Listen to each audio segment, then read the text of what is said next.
Operation Q was the name given the Nevada test in 1955, designed to explore the effects of small nuclear weapons upon buildings, towers, and equipment of many kinds. The nuclear device used was comparatively small. It had an explosive force of 30 kilotons, equivalent to 30,000 tons of TNT, whereas some modern thermonuclear weapons are in the 20 megaton range, 20 million tons, more than 600 times as powerful as the bomb shown here, and with a much wider radius of destruction. In this test, many of the structures damaged by the 30 kiloton bomb were approximately 1 mile from ground zero. With a 20 megaton blast, they probably would be obliterated, and comparable damage would occur out to a distance of at least 8.5 or 9 miles. Therefore, while Operation Q was valuable for research and test purposes, it does not reflect the full severity of today's larger thermonuclear weapons with their associated fallout hazard.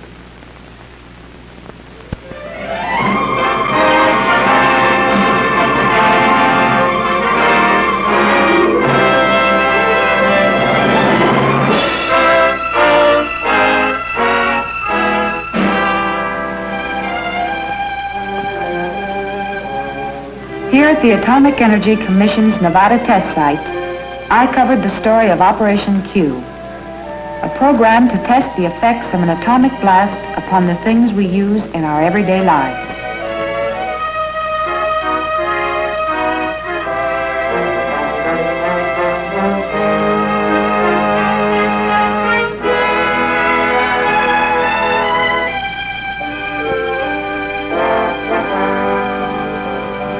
As a reporter, I wanted to see Operation Q through my own eyes and through the eyes of the average citizen.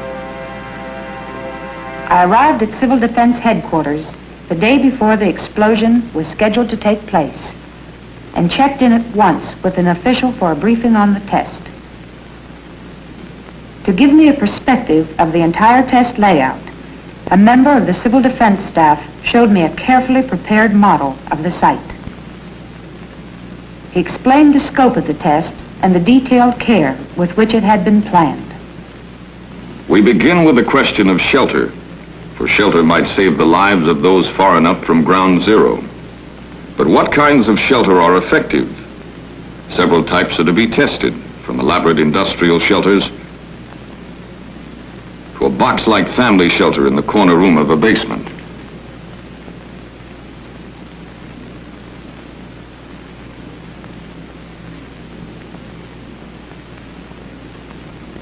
In this frame house without a basement, at the 4,700-foot line, we will test a bathroom shelter built of reinforced concrete.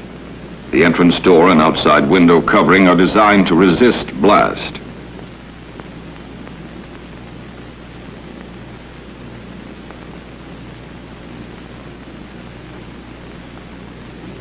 Loss of power may be one of the biggest problems after an attack.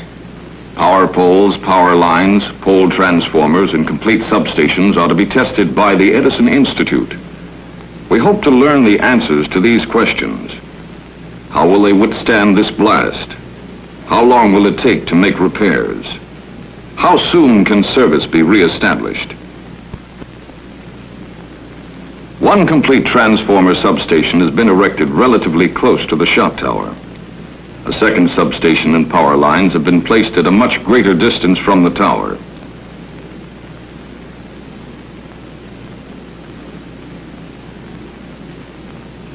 Two kinds of radio towers are to be tested. One tower is self-supporting without guy wires, and the other has supporting cables. Both types are very common. Nearby, a complete radio transmitter will actually broadcast from tape before the shot to be picked up by radios in the test houses. Both liquefied petroleum and natural gas facilities will be tested. Our questions: will the fittings and connections stand the test? Will there be fires? All equipment is installed and checked by experts from the LP Gas Association and the American Gas Association. This is an 18,000-gallon supply tank, partially filled with propane and complete with feed pipes. Here, a weighing and storage house and delivery platform have been erected on the test site. I was eager to learn all I could about the various types of houses to be tested. 5 types are to be exposed to the blast and heat of this atomic explosion. First, a single-story frame rambler without basement, built on a concrete slab. Second, a 2-story masonry home with basement, constructed of brick, backed with 4-inch cinder block. Third, a house of 8-inch concrete blocks reinforced with steel. A fourth is a single-story rambler made of precast lightweight concrete. Walls and roof panels are joined by steel lugs. The fifth, at a 5,500-foot line, is a house similar to one previously tested in 1950, but a new design provides additional strength at a cost increase of approximately 10%. That's the real purpose of testing these houses, to find their weak points. Through the cooperation of the furniture and appliance industries, household furnishings were installed in the houses. Mannequin families were supplied by private industry.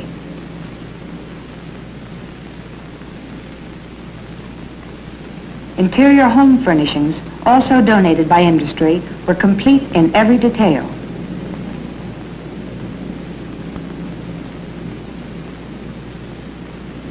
Textiles and synthetic fabrics were also to be tested.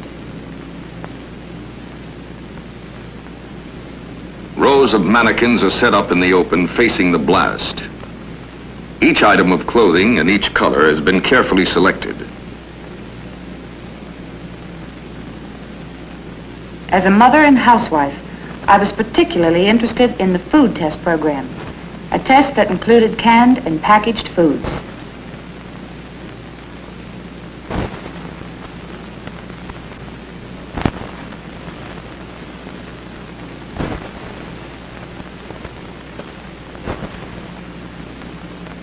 Some foods are to be tested in the house, stored in the usual way. Other foods, including fresh meats, butter, and similar perishables, are to be tested just below the level of the ground at 3 positions along the main test line. This will expose the food to high-intensity radiation without risking destruction of the containers. Test items include sterilized foods packaged in cartons, metal, and glass. All will be exposed according to plan to give us the most information. The night of the actual explosion, or rather early in the morning, finally came. On Media Hill, television equipment was positioned. Reporters, commentators, military and civil defense observers all had one purpose: to study the results of this explosion. At a position a mile forward from Media Hill, the Civil Defense Field Exercise Group had assembled with their equipment.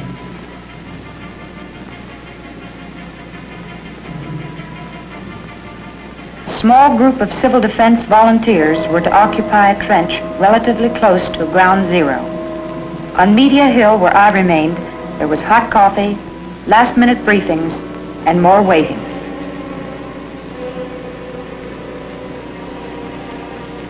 Minus 1 minute. Put on your goggles. Observers without goggles must face away from the blast. On the silent desert, the test objects waited. H minus 10 seconds. 9, 8, 7, 6, 5, 4, 3, 2, 1, 0.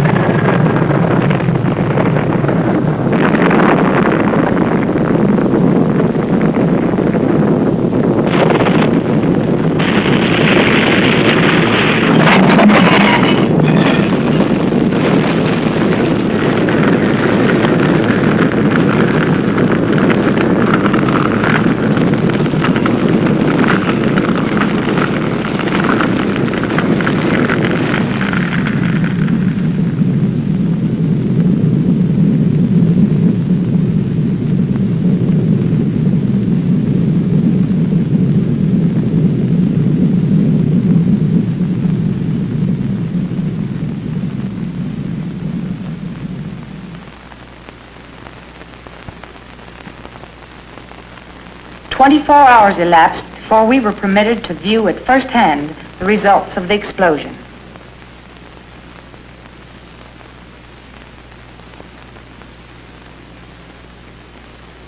This is what remained of the masonry house that was not reinforced.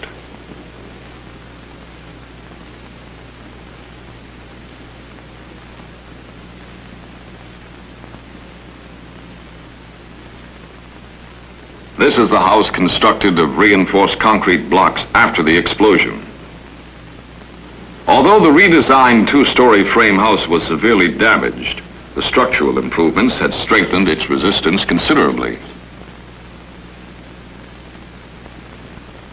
The basement shelter had offered some degree of protection.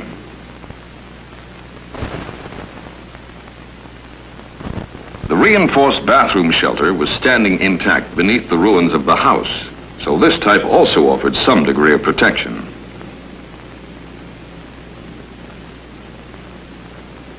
The upper section of one unguided radio tower collapsed from the tremendous force of the blast. The guide tower was slightly twisted by a power pole which fell across one of the guy wires. Within the concrete radio house, equipment had been shaken up, but as soon as power was restored, the transmitter resumed broadcasting. The 18,000-gallon tank of liquefied petroleum gas was undamaged. The connections were intact. The weighing and storage house was scattered across the desert, but the consumer-sized tanks were unharmed. Power lines and transformers suffered some damage, but most of the power poles were still standing or could be repaired. The power substation was not seriously harmed. Edison Institute experts tested all lines and found the station to be operative. The food and cases of canned goods were taken away for laboratory tests.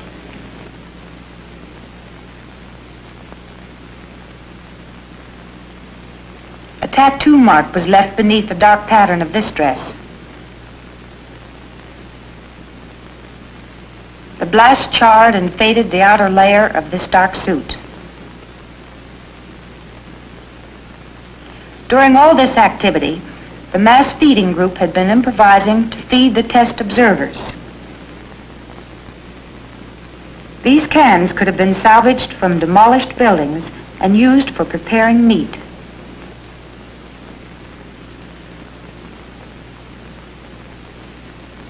As I watched the people eating, I realized that mass feeding would be an important job for civil defense.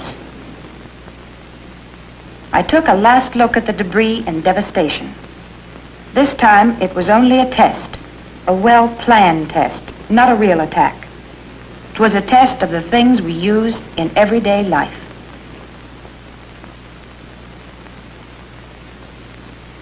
Multi-megaton weapons would result in much greater damage over a larger area. But many lessons were learned from this test that have affected civil defense planning.